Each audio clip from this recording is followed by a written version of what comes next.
So sa hindi na pagtatagal, on behalf of our beloved Pastor Melvin, namimiss ko po yung ating pastor, Pastora Grace, and to all the leaders of JC Massey Church, narito po ang inyong lingkod upang gamitin ng Panginoon sa pangangaral ng kanyang salita. And let the Lord speak to every one of us. Ginagamit lang ng Lord yung mga tumatayo, but the Lord is here. Amen? Magsasalita ang Panginoon. Okay? So, let us open our Bible in the book of Jeremiah. Jeremiah chapter 17. Babasahin ko po sa Tagalog, Jeremias, Kapitulo 17, talatang 5 hanggang 8. At ganito po ang sinasabi. Ganito ang sabi ng Panginoon, sumpain ang tao na tumitiwala sa tao at ginagawang laman ang kanyang bisig at ang puso ay humihiwalay sa Panginoon.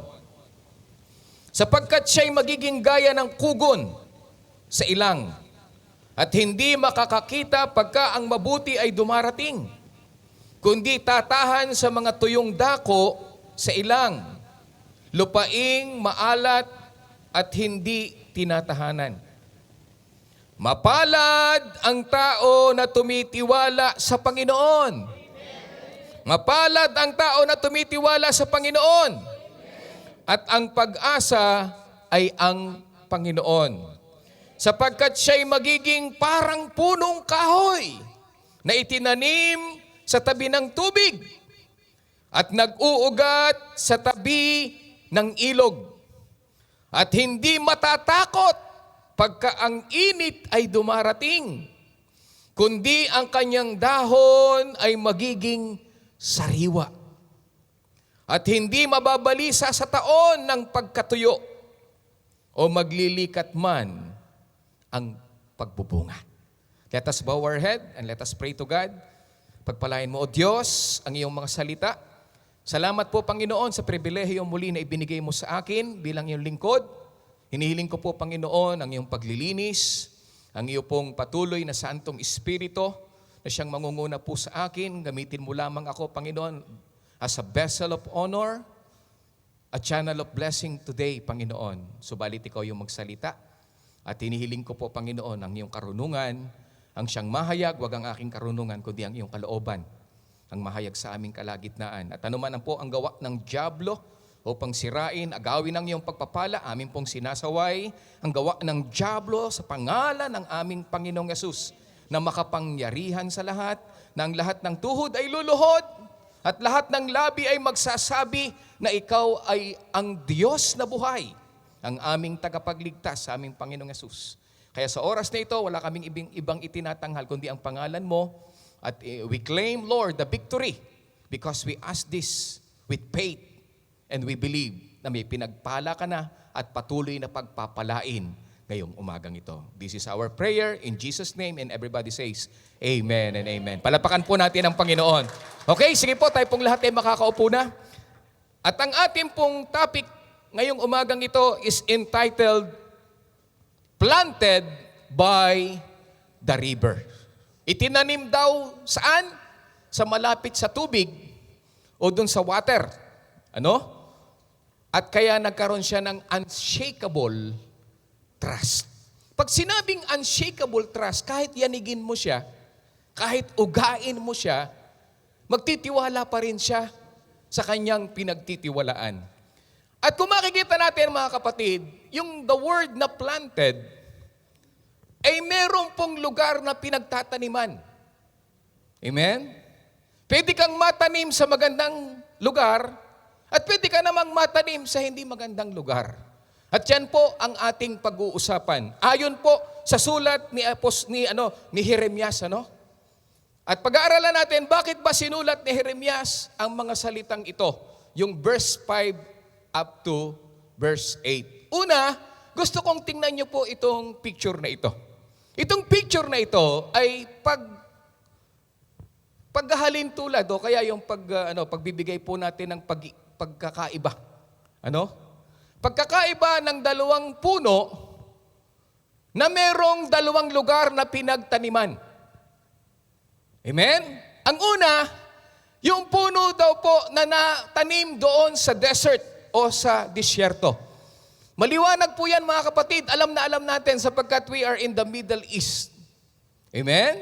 Narito tayo sa Kuwait. At alam natin yung disyerto, pag sinabing disyerto, talagang walang tubig, tuyot. Amen? At alam natin na bihira po talaga ang nabubuhay sa disyerto. Mabubuhay pero ilang panahon lang ay mamamatay na. Itong punong ito, mga kapatid, o kaya yung tinawag, sinabi kasi doon ay pwedeng bush or yung shrub. Pag sinabing shrub, kugon, ano? Ito daw yung nabubuhay doon sa ilang o doon sa disyerto. At ito po ay mahina, a weak, desperate shrub in a dry desert. Pwede siyang mabuhay, pero po pwedeng mabuhay ng ilang panahon lang. At siya po ay matutuyo hanggang sa siya po ay mamatay. Yung isa naman, mga kapatid, siya po ay natanim doon sa malapit sa tubig. Kaya kung makikita natin yung kaibahan, ito ay tuyot na tuyot, halos wala ng dahon. Pero ito daw pong natanim sa may tubig is a vibrant green tree beside abundant water. Hindi siya matutuyo, hindi siya malalanta because there is water na kanya pong naiinom at nagpapalakas sa kanya. Ibig sabihin, itong nasa desert is, ang sabi po doon sa Tagalog is palumpong, yung bush, o tinatawag nating kugon. Ito naman pong punong ito po ay malusog na puno. Kapag daw po ikaw ay natanim sa tabi ng tubig, magiging malusog ka. Amen? Kapag naman ikaw ay natanim daw doon sa disyerto, siguradong mamamatay ka. At marami po ngayon mga kapatid, na makikita mo sa itsura ng isang tao kung siya ay malusog. Hindi ko po sinasabi in physical. Kasi maraming malulusog pero yung kanilang spiritual, payat na payat. Amen? At alam niyo po, yung pong mga naandito na tinatawag po natin, na nakikita natin, po pwedeng mataba pero malungkot. Meron naman payat na masaya. At ito po ay iinog sa ating pong pag-uusapan. Makikita natin itong mga picture na ito. Yan. May edad na siya pero bakas mo pa rin sa kanya yung kagalakan, yung kapayapaan. Tingnan mo yung katabi mo. Ayan. Pero meron tayong makikita, mga kapatid. Halos talagang hindi mo maipinta. Kahit si Da Vinci, hindi mapipinta yung itsura niya. Sa grabe po, mga kapatid. At halos yung kanyang wrinkles talagang sa dami, sa sobrang simangot niya, nagkakaguhit-guhit na yung mukha niya. Para bang walang buhay. Malungkot. Ganyan po ang nangyayari kapag ikaw ay walang pagkain espiritual.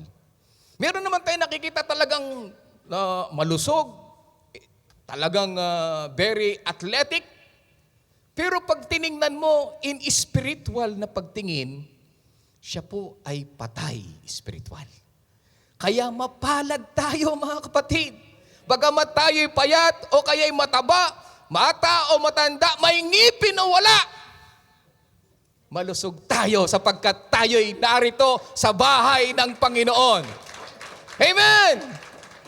Natanim ka sa may tubig at ngayon itong tubig na ito ang pinapakinggan mo para ikaw ay kumain, uminom ng uminom para ikaw ay maging matatag sa panahon ng pagsubok. Palapakan nga natin ang Panginoon.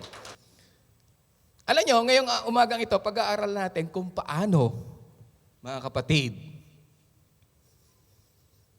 paano ba tayo lilipat mula sa pagiging isang tigang na kugon o puno patungo sa isang punong natutubigan.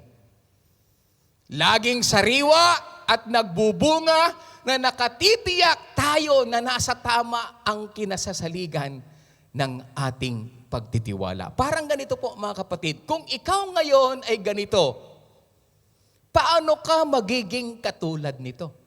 Tingnan mo yung katabi mo. Baka tuyot na yan. Hindi naman, Brother Dennis, masiglang-masiglang nga, ang ngiti nga niya hanggang tenga. Amen? Pero pag-uusapan natin, hindi nakukuha yan sa physical na itsura. Marami nga ang ngumingiti. Sabi doon, smiling outside, but crying inside. Tingnan mo ulit katabi mo. Baka pangiti-ngiti yan, pero ang totoo niyan, umiiyak yan sa loob niya. Only God knows what is in your heart.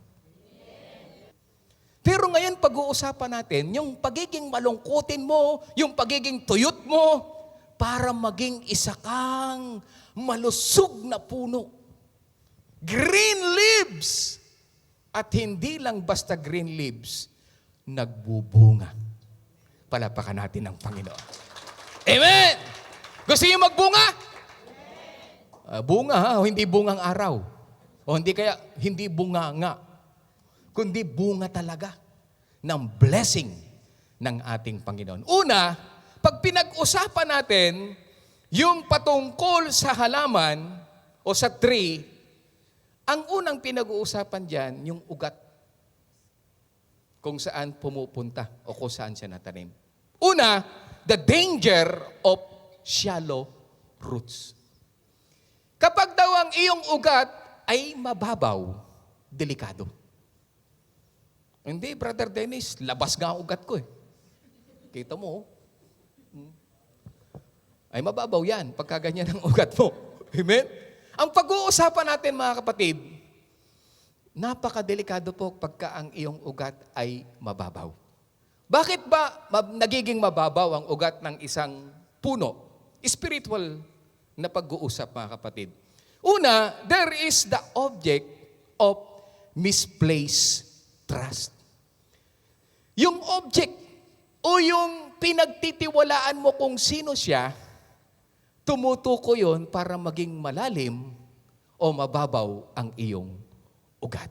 Anong sabi ng verse po natin mga kapatid? Verse 5. This is what the Lord says, cursed are those who put their trust in mere humans, who rely on human strength and turn their hearts away from the Lord. The question is, what are we relying on more than God right now? Saan ka ba nagtitiwala more than sa Lord ngayon? Are you rely on your bank account na merong milyon ang laman? Wow, praise the Lord, Brother Dennis. Sana may milyon ako. You rely doon sa iyong bank accounts or you are relying on your job na akala mo yun yung magsisecure sa'yo. Brother Dennis, ako, pag matagalan tong sahod ko, 2,000 sahod ko. Pero katulad na, si Brother Dennis, nakausap ko nung isang araw, na kami magkausap. Ganda ng trabaho po niya, mga kapatid. Manager. Kaya lang, hindi pala po pwedeng asahan ang status ng trabaho. Amen? Yung security ng job, hindi pwedeng asahan. Pwedeng mawala sa isang itlap. Ano pa? Are you relying on your own intellect or your intelligence? Yung iyong karunungan, yung iyong galing? Yan ba yung pinagtitiwalaan mo? That is all shallow. Mababaw po yan, mga kapatid. Hindi yan uubra sa kapangyarihan ng Diyos na pinagtitiwalaan mo. Amen? Kaya kapag diyan ka, yung mga tao na pinagtitiwalaan mo, kapag sabi niya, nag-relay ka doon, wala. Shallow ang ugat mo. Anong result niyan? Resulting condition, he shall be a shrub in the desert. Tingnan natin uli yung pagkakasabi niya sa verse 6. Tingnan po natin. For he shall be like a shrub in the desert. Yung kugon na natanim doon sa desert. And shall not see when good comes. Kapag mababaw daw ang ugat mo, hindi mo alam meron na palang magandang darating sa'yo. Nabubulag ka. Kasi ang nakikita mo lang yung mga bagay na po pwedeng temporary. Amen? And what is the characteristics of a shrub in the desert? Alam niyo kung anong karakter nitong shrub na ito? Tingnan natin yung sa Tagalogin natin. Sapagkat siya'y magiging gaya ng kugon sa ilang at hindi makakakita pagka ang mabuti ay dumarating. Una, kapag daw ikagaya ng kugon na natanim doon sa tagtuyot, doon sa ilang, hindi mo alam kung alin ang tama at mali. Kasi you are relying on the temporary things. Ang nangyayari doon, may dumarating na natama at maganda, hindi mo papansin, padala na pala ng Panginoon yun. Amen? Kundi tatahan sa mga tuyong dako sa ilang lupaing maalat at hindi tinatahanan. Sa ibang salin, sabi diyan, siya'y kagaya ng isang punong kahoy sa ilang na walang magandang kinabukasan.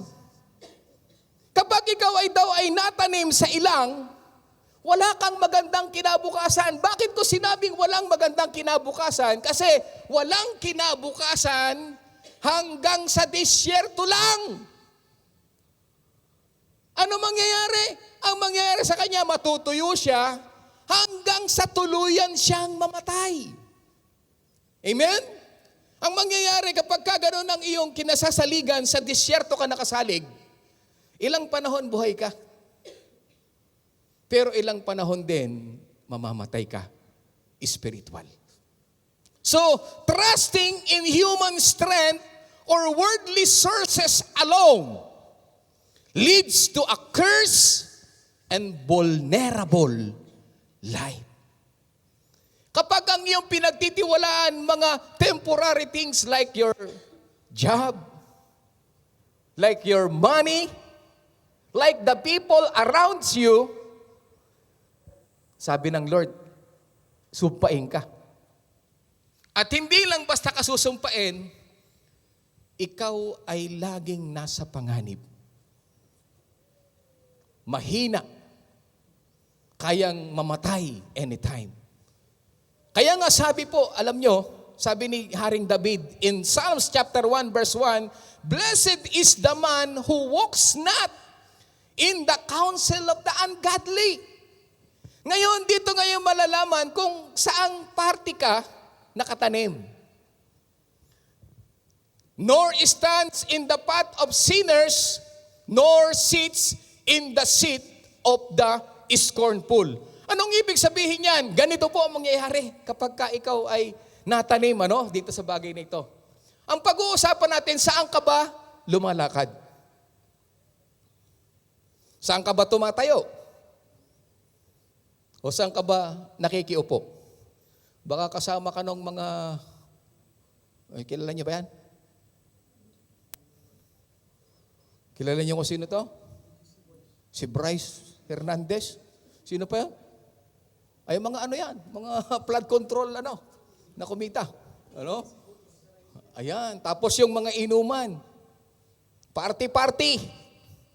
Ano yan? Doon sa mga ibig sabihin, sabi ni Haring David, makikita kung ikaw ay nakatanim sa isang tamang lugar na nagbubunga at green leaves ka kapag ka ikaw ay kasama ng mga katulad nito na espiritual. Kaya mapalad ka sapagkat yung katabi mo, kasama mo rin na nakatanim sa tabing tubig. Amen!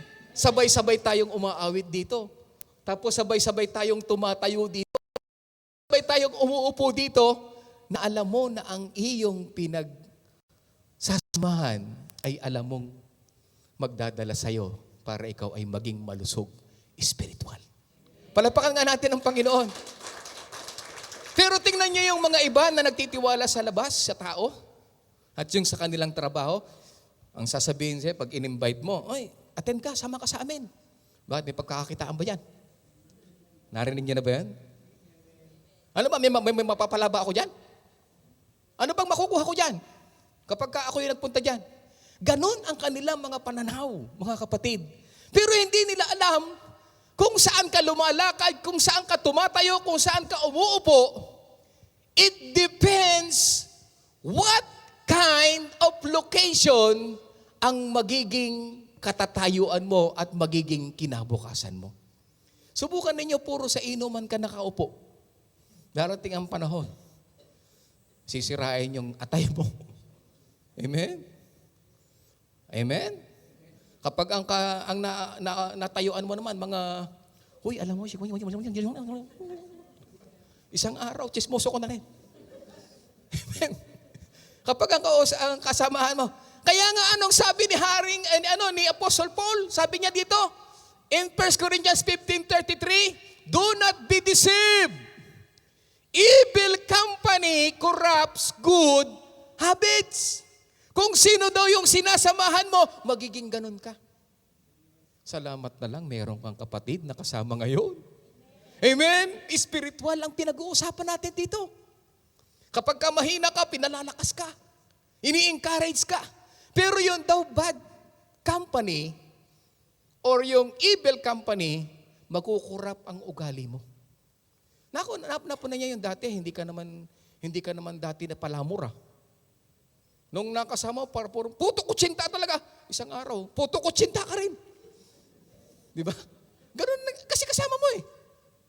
Kapag chismosa kasama mo, kasi nga sabi ng iba, ituro mo sa akin kung sino yung kasama mo, sasabihin ko kung ano ka. Ano? Di ba? Yun ang kasabihan natin. Kaya salamat na lang, meron kang ka-brother. Pero ngayon, iba na ang pinatutunguhan ko, ang pinupuntahan ko kung saan ako magpupuri at sasamba sa Diyos. Amen? Sama-sama kayo, tuwan-tuwa kayo. Brad, pasabay naman, may sasakyan ka. Yes, of course. Brother, sister, sama tayo. Tayo isasamba sa Panginoon. Saan? Sa Almia, Block 10, sa may metro. Amen? At alam nyo, kapag narito ka na, lumalakas ka. Yung pagdating mo, malungkot ka, sasaya ka. Yung panahon mo, lulugo-lugo ka, pumunta ka dito, paglabas mo, ang lakas mo, sapagkat tinubigan ka ng Panginoon. Woo! Yung walang pag-asa, nagkaroon ng pag-asa because of the Lord. Yung dating nagagalit, nagkaroon ng kapayapaan because of the Lord. It depends dun sa location na tinatayuan mo, inuupuan mo, nilalakaran mo para ikaw ay maging isang malusog at malakas na mananampalataya ng Diyos. Hallelujah! Amen! Second, the source of deep sustenance. Alam niyo kung saan ang tunay na kabubuhayan mo? Yung tunay na magpapalusog sa iyo at tunay na magpapalakas sa iyo. There is also the object of true trust. Alam niyo kung sino yung object na yan? Ito, kitang-kita na natin eh. Di ba? Kita mo yung puno, binabayo ng hangin. Pero hindi. Si Christ, kita mo yung ugat niya, malalim. Yan na andyan pa lang. Paano kung nasa tubig pa? Di ba? Anong sabi ng verse 7? Tinan po natin. Blessed is the man who trusts in the Lord. Woo! Napakapalad mo, kapatid. Sapagkat ang pinagtitiwalaan mo ay ang Diyos na Espiritu. Pero makapangyarihan sapagkat siya yung lumikha ng lahat ng bagay. Siya yung may gawa ng lahat ng bagay at sa Kanya nagmumula ang lahat ng bagay. Papalad ka raw kapag siya yung lubos mong pinagtitiwalaan. And whose hope is in the Lord. At siya lang yung iyong pag-asa. Brother Dennis, ang tagal ko nang umaasa sa Panginoon. Bakit ang tagal? Intay ka lang. Ang tagal nga, Brother Dennis, intay ka lang. Ang tagal na nga, Brother Dennis.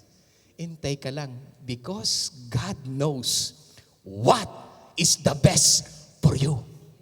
Palapakan natin ang Panginoon. Huwag kang mayayanig, huwag kang mahuhuga. Kaya nga ang topic natin, unshakable trust. Huwag kang mauhuga, may marinig ka man dyan. May makita ka man dyan. May maramdaman ka man dyan. Ang mahalaga, nagtitiwala ka sa Diyos na makapangyarihan sa lahat. Puro temporary lang yan. Yung narinig mo, wala, hindi ka makakakuha ng trabaho. Hanggang sa makauwi ka na. Yan, naku, mamamatay na yan, sa sakit na yan. Huwag mong pagtiwalaan yan. Ito ang pagtiwalaan mo. Because there is a miracle from God. He is a great provider. He is a great healer. And He is always with you. Lagi mo siyang kasama. Kapag siya yung pinagtitiwalaan mo. Ano kasunod? Sabi diyan, trust or hope is not just a feeling. Parang pakiramdam ko, wala ang Lord. Parang pakiramdam ko, hindi tinugon ng Lord yung prayer ko. Pakiramdam mo lang yun. Sinasabi ko sa'yo, pakiramdam mo lang yun. Kasi ang trust and hope is not only a feeling, but active reliance and confidence in God's character, promises, and provision. Yung bang kahit na marami kang naririnig, marami kang nakikita, pero ang pinagtitiwala, hindi. Nakakita na kayo yung kaibigan mo siniraan. Kaibigan mo siniraan. Uy, alam mo ba yan? Napakasama ng ugali niyan. Pakitang tao yan, mayabang yan, hambog yan. Pero pag kilala mo yung karakter niya, kabayan, hindi naman ganun. Kilala ko yan. Baka yun lang yung pagtingin mo. Pero ang totoo, kilala ko yan. How much more our God? Kilala natin ang Diyos. Puno ng pag-ibig, kahabagan, puno ng biyaya. At saka yung promises niya, even one daw na promises niya, hindi po pwedeng magkakabulaan. At yung provision niya daw ay sapat sa bawat isa sa atin. Kaya dito makikita natin, if you have the unshakable trust, it is not based on your feelings. It is not based on your five senses. It is based on your faith to our God. Palapakan natin ang Panginoon. Now, the location of the tree. Saan ba nakalocate? Kasi, kaya siya unshakable, kasi nasa tabing ilog siya, may tubig siya. Tama yung lokasyon niya. Anong sabi ng ating verse? Verse 8, for he shall be like a tree planted by the rivers or waters. Yung lagi kang may nakukuha na sustansya. Amen? Which spreads out its roots by the river and will not fear when heat comes, but its leaf will be green and will not be anxious in the year of drought. Magtagtuyot man lahat, ikaw, wala. Pero alam mo, wala kang laman dito. Sino dito ang walang laman ngayon dito? Brother Dennis, konti lang. Pero alam mo, kilala ko yung Diyos ko. Mamaya lang meron ako. Bukas lang meron ako.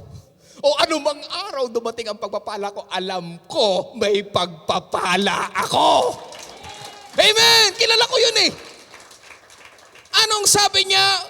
But seek ye first the kingdom of God and His righteousness, and all these things shall be added unto you. Unahin mo lang siya. Pumunta ka dun sa lugar na kung saan may tubig. Hindi dun sa dagat. Magsiside tayo, maraming tubig dun. No. Ang sinasabi ko sa iyo, spiritual na bagay.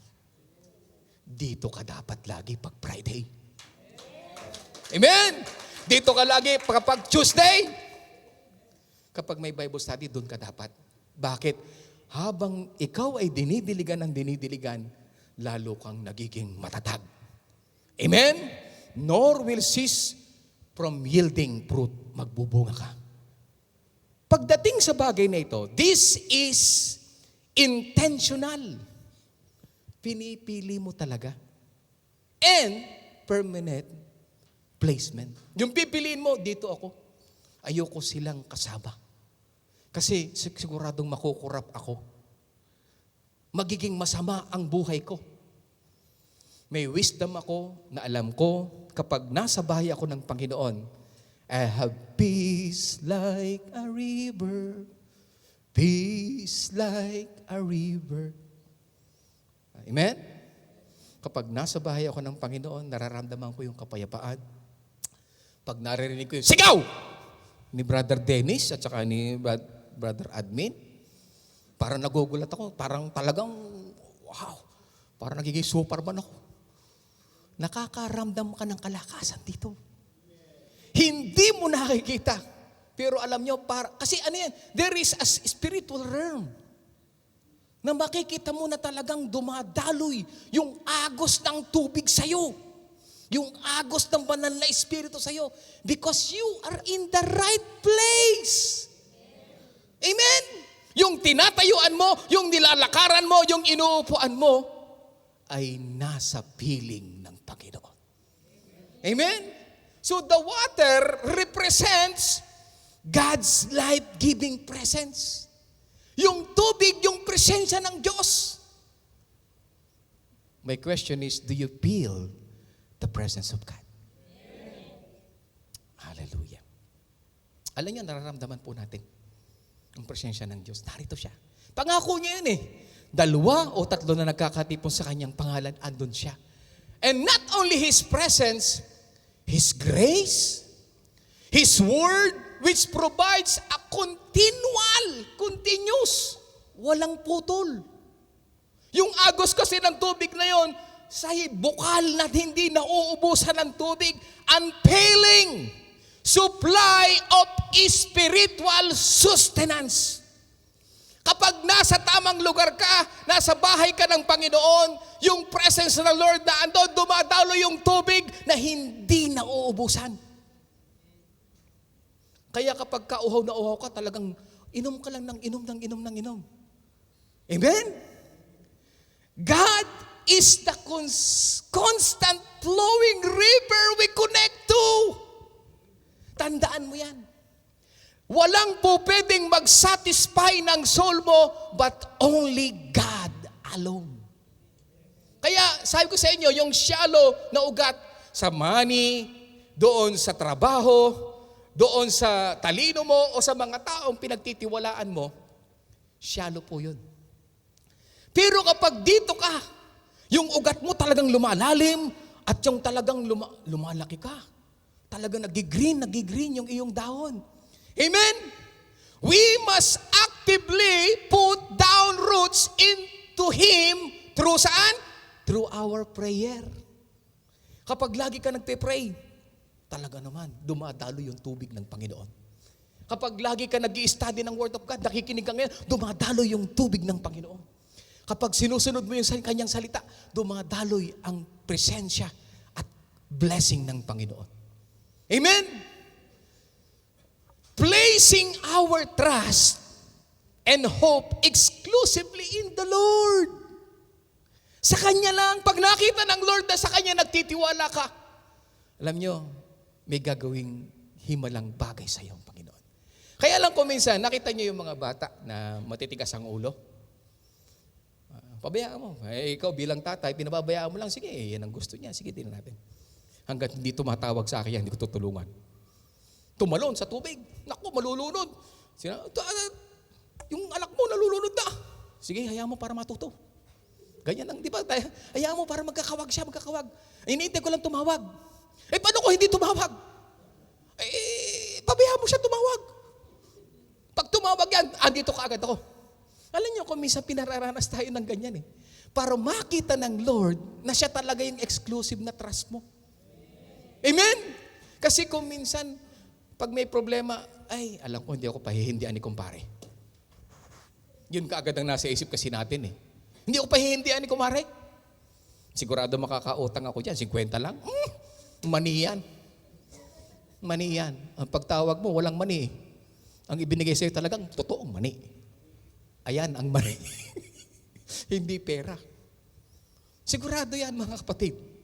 Pero kapag ikaw ay exclusively trust and your hope is in the Lord, that is the foundation of your blessing and your stability. Yun talaga ang tunay na lugar para ikaw ay maging masaya sa buhay, maging kontento, at magiging kang malakas at mapagpala na mamumuhay bilang isang tunay na mananampalataya. Alam ng Diyos yun sa atin. At alam din ng Diyos kapag ka siya yung ipagpasa Diyos na natin yan.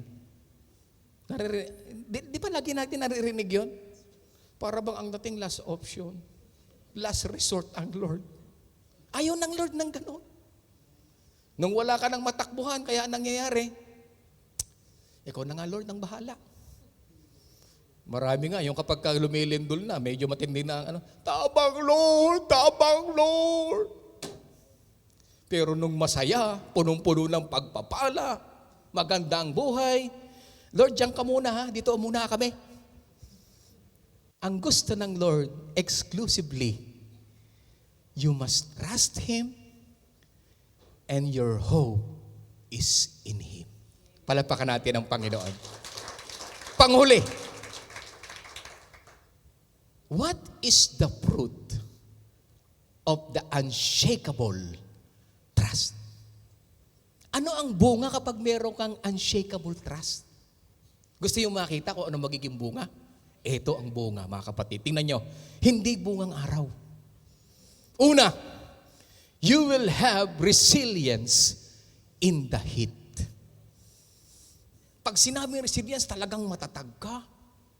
Talagang matibay ka sa tag-init, tag-tuyot. Amen? Basahin natin. Parang ganito yan puno. Ayan. For he shall be like a tree planted by the waters, which spreads out its roots by the river and will not fear. Will not fear. Wala kang takot, dumating man yung tag-init, tag-tuyot. Wala kang takot. O ano man ang mangyari sa mundong ito, wala kang takot kasi you have unshakable trust. Amen. Praise the Lord. It means when crisis or the heat or drought comes on your lives, hit your lives, our foundation keeps us from panic or fear. Nagkakaubusan, nagkakaroon ng salot dyan, nagkakamatayan dyan, wala kang takot. Hindi ka matitinag. Resilience in the heat. Nawala ng trabaho, okay lang, alam ko. May plano ang Lord. Nagkasakit, Lord, alam ko, may plano ka. Ano man ang dumaraan sa buhay ng isang mananampalataya, if you know whom you trust is the Lord, wala kang dapat i-question. Problema, Lord, bakit? Ito na naman. No? Ang itanong mo, Lord, anong gusto mong gawin ko? Para lalo kitang mahalin. Para lalo kitang paglingkuran. Para lalo ako mapalapit sa iyo. At alam nyo, ipakikita ng Diyos yung pagmamahal niya sa iyo. Amen? Natatandaan nyo yung kayo'y kabataan. Alam anong grade ko ba ito na pag-aralan? Grade 3, grade 4, grade 5. Yung photosynthesis. Oh, sino dito may alam photosynthesis? Tingnan natin. Ayan. Sa science, di ba, meron tayong tinatawag na the process of photosynthesis. Na nagkakaroon ng pagkain yung halaman, di ba? Di ba, Brother Romel, nung tayo kabataan natin, talagang grade 3, grade 4, para kami magkasikidad ni Brother Romel. Pero totoo yan, napag-aralan niya sa school. Ayan. Alam nyo, the process of sunlight in leaves of plant is called photosynthesis. kailangan natin ang init. Bilarin ka ng bilarin sa araw. Kasi pag walang araw, wala rin. Amen? Anong nangyayari dito? During photosynthesis, plants use, sunlight, water, and carbon dioxide to create their own food. Yung nagkakaroon sila ng sariling pagkain para sila ay mag-produce ng oxygen. At alam nyo, habang naiinitan, lalo silang nagiging maganda ang dahon. May pagkain sila, nagsacycle, kaya pinararaan ka sa init. Amen? Pero kapag ikaw ay walang tubig at nasa tuyot ka na lugar, pag suminag na yung init, patay ka. Pero kapag ikaw ay nasa bahay ng Diyos na katanim, nasa lugar kung saan may tubig, habang iniinitan ka, lalo naman na kumikilos ang kapangyarihan ng Panginoon. Anong sabi niyan? Resilience. It means yung katatagan mo is the ability to adapt well. Nakakapag-adjust ka, nakakapag-adapt ka in every situation of your life and using challenges as an opportunities for growth. Alam mo kung paano i-handle because you have the presence of God. You have the power of God. Hindi ka natatakot. At habang dinadaanan ka ng matinding bagyo, matinding init, tagtuyot, lalo namang kang lumalakas. Lalo ka namang naglumalago. Lalo ka namang nagbubunga. Because we have the freedom in anxiety. Amen. Meron kang freedom saan? Sa pag-aalala. Hindi ka natatakot. Anong sabi niya? Doon sa verse 8, sabi niyan, sapagkat siya ay magiging parang punong kahoy na itinanim sa tabi ng tubig at nag-uugat sa tabi ng ilog. Hindi matatakot kapag ang init ay dumarating. Kundi ang kanyang dahon ay magiging sariwa at hindi mababalisa sa taon ng pagkatuyo at maglilikat man ng pagbubunga. Nakita niyo doon sa disyerto? Meron ba kayo nakitang bunga doon ng kugon? Sino ditong nakakain na ng bunga ng kugon? Aba, bihira yan pag may bunga yung kugon. Wala talagang bunga. Ay, ang makikita mo doon, puro balahibo yun. Ano? Amen. Pero kapag ikaw ay nakatanim sa sa tabing tubig, at ikaw ay nagtitiwala sa Panginoon, anong pangako ng Panginoon? Isaiah 43 verse 2. Sabi diyan, pagka ikaw ay dumaraan sa tubig, ako'y isa sa iyo. At sa mga ilog ay hindi katatakpan niyaon. Pagka ikaw ay lumalakad sa apoy, hindi ka masusunog o magniningas man ang alab sa iyo. Anong ibig sabihin nun? In every situation of your lives, kasama mo ang Panginoon. Hallelujah! Amen! Hindi pinangako ng Diyos na wala kang problema. Hindi pinangako ng Diyos wala kang pagsubok. Abay, hindi mo kailangan yun. Hindi niya pangako yun. Pero ipinangako niya na sa kabila na may mga pagsubok, problema, may blessing, anumang sitwasyon ng buhay mo, kasama mo siya. Palagpakan natin ang Panginoon. Woo! Ngayon, nakatingin ang Lord sa atin. Kaya dapat magandang performance mo sa pagsamba. Hindi pagalingan ng boses to. Amen? Hindi pahusayan to. Nasa puso ito. Palagpakan natin ang Panginoon. At kapag napukaw mo yung puso ng Diyos, you will have the vitality and stability in all seasons. Palagpakan nga natin ang Panginoon. Wow! Ang tibay mo, kapatid. Ang tatag mo, kapatid, sapagkat alam mo, hindi ka nag-iisa. ang Panginoon ang kasama mo. Anong sabi niya? But its leaf will be green and will not be anxious in the year of drought, nor will cease from yielding fruit. Anong sa Tagalog sabi diyan? Ang punong kahoy na ito'y hindi manganganib. Saan? Dumating man ang tag-init o mahabang tag-araw. Palaging sariwa ang mga dahon nito at walang tigil. Saan? Sa pamumunga. Alam nyo, naghahanap ang Lord ng bunga sa atin. Ang hinahanap niya, abay, lagi namang present ito every Friday. Lagi namang present ito pagka Bible study. Ba't walang bunga? Puro bunga nga. Ang hinahanap ng Lord, bunga. Ano ang bunga na sinabi ng Galatians chapter 5 verse 22 to 23? Bunga ng pag-ibig, bunga ng pagtatapat, bunga ng kahinahunan, bunga ng kagalakan. Yung lahat ng bunga na yon, hinahanap sa'yo ng Panginoon. Makikita dyan kung talagang ikaw ay nasa tamang lugar. Kapag dumaan sa matinding tag-init, matinding bagyo, nakikita pa rin ang bunga. At alam nyo, lagi natin tatandaan mga kapatid, ang binabato ay ang maraming bunga. Hello? Amen? Kaya kung maraming galit sa'yo, maraming naninira sa'yo, o maraming naiinggit sa'yo, kasi ang dami mong bunga. Ang gawin mo, magtiwala ka lang sa pinagmumulan ng bunga. And that is the Lord. Palapakan natin ang Panginoon. Amen! The tree looks healthy.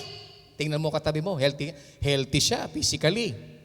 Pero ang hinahanap ng Lord, healthy inside, spiritually.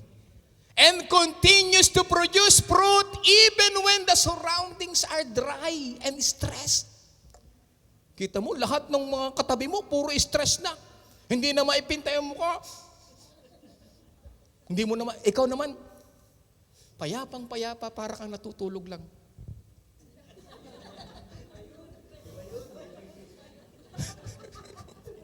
Amen? Payapang-payapa ka.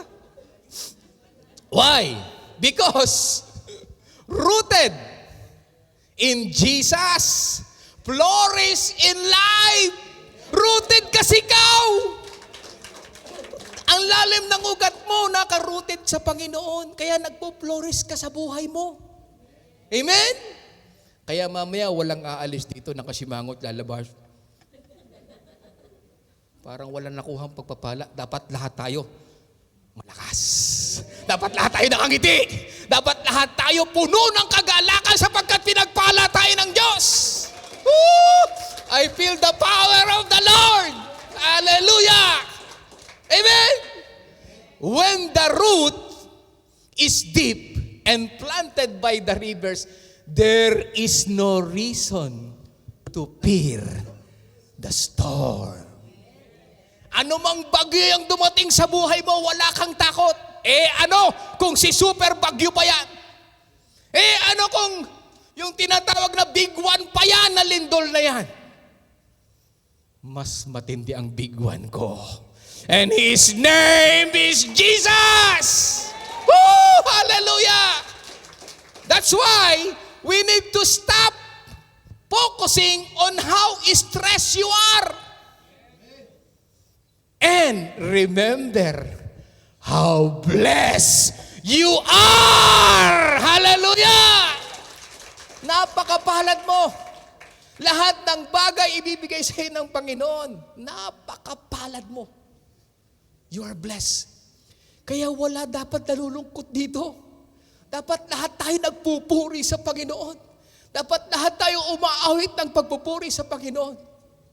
Our spiritual vitality is independent of the world's condition. Yung ating vitality, hindi nakabase sa lahat ng nangyayari, ang earthquakes na yan, hurricanes na yan, lightings, forest fires, tsunami, tornadoes, volcanoes, disasters, floods, may big one man yan o anumang bagyo yan. Hindi tayo nakabase dyan. Bakit? Kasi our stability is in the Lord. Alive, rooted in God provides unshakable stability. Ugain mo man yung katabi mo, hindi magpapauga yan. Even in the midst of life's difficulties. At anong mangyayari? It remains what? Vibrant. Talagang napakatibay. Malusog. Kulay green. Productive. And peaceful regardless of external circumstances. Amen? So sa umagang ito mga kapatid, I know, naunawaan natin ang pagkakaiba. And it's up to you. You have the choice now. Nasa sayo ang pagpili, kapatid. Alin ang pipiliin mo? Ito? A weak, desperate shrub in the desert? In the dry desert? Yung mga temporary relief and human strength ang pinagtitiwalaan mo? O ikaw ay katulad nito na natanim sa tabi ng tubig. The eternal sustenance of God's provision. Pumili kayo ngayon mga kapatid. Alin dyan? Ito ba ang sasamahan mo? Mga chismosa, mga magnanakaw, mga mag-iinom, mga walang kasarian, kung anong klaseng kasarian. Yan ba sasamahan mo? O dito ka sasama? Ngayong umagang ito, magpapalakas tayo sa Panginoon. Lahat ng dumaan sa tagtuyot, ngayong umagang ito, padadaluyin ng Panginoon ang kanyang tubig. Tumayo tayong lahat mga kapatid. Kagaya ng sinabi ko sa inyo kanina, hindi pa galingan to. Hindi pa gandahan ng boses to. Nasa puso po ito. And we know that the Lord is here. Narito ang ating Panginoon. He is our refuge. He is our refuge. Diyan ka tumakbo. Diyan ka manganlong. Sapagkat sasamahan ka ng Panginoon. Sige nga, pumikit muna tayo mga kapatid. Kausapin niyo muna ang Lord. Maari nung mga ilang panahon ng buhay niyo, you are in the wrong location. Maari nung mga ilang panahon ng buhay mo, masaya ka nga physically, outwardly. Pero ang totoo, hungkag, empty ang buhay mo. Oh, salamat sa iyong mga pangako, Panginoon. Dahil sa iyo, Panginoon, we have the unshakable trust na alam po namin, Lord, na kapag kami ay nagtiwala sa iyo, kahit pagyanigin kami ng matinding pagsubok at problema, o anuman ang mangyari sa mundong ito, hindi kami matitinag because we know that our God is the powerful God. Our God is the mighty God who made the heavens and the earth, na walang imposible sa iyo, Panginoon. Kaya sa umagang ito, Panginoon, narito ang iyong mga anak. Ikaw ang higit na nakakakilala sa amin. Alam mo po ang pinagdaraanan ng bawat anak mo. Kaya sa umagang ito, Panginoon, hinihiling ko po, Panginoon, ang mensahe ng iyong mga salita na lagi kaming manahan sa iyong bahay Sa lugar kung saan mararamdaman namin ang pagdaloy ng tubig ng buhay na magpapalakas sa amin, magpapatibay sa amin, at mananatili kami, Panginoon, na mabunga, mananatili kami, Panginoon, na buhay na dadatnan mo sa iyong pagbabalik. Dakilang Diyos, selyuhan mo sa aming mga puso ang iyong mga salita, at naway lagi naming maunawaan, Panginoon, ang tunay na sikreto ng hindi natitinag na pagtitiwala ay kung saan kami magtitiwala. Kaya sa oras na ito, Panginoon, sinasabi namin, magtitiwala kami sa iyo, Panginoon.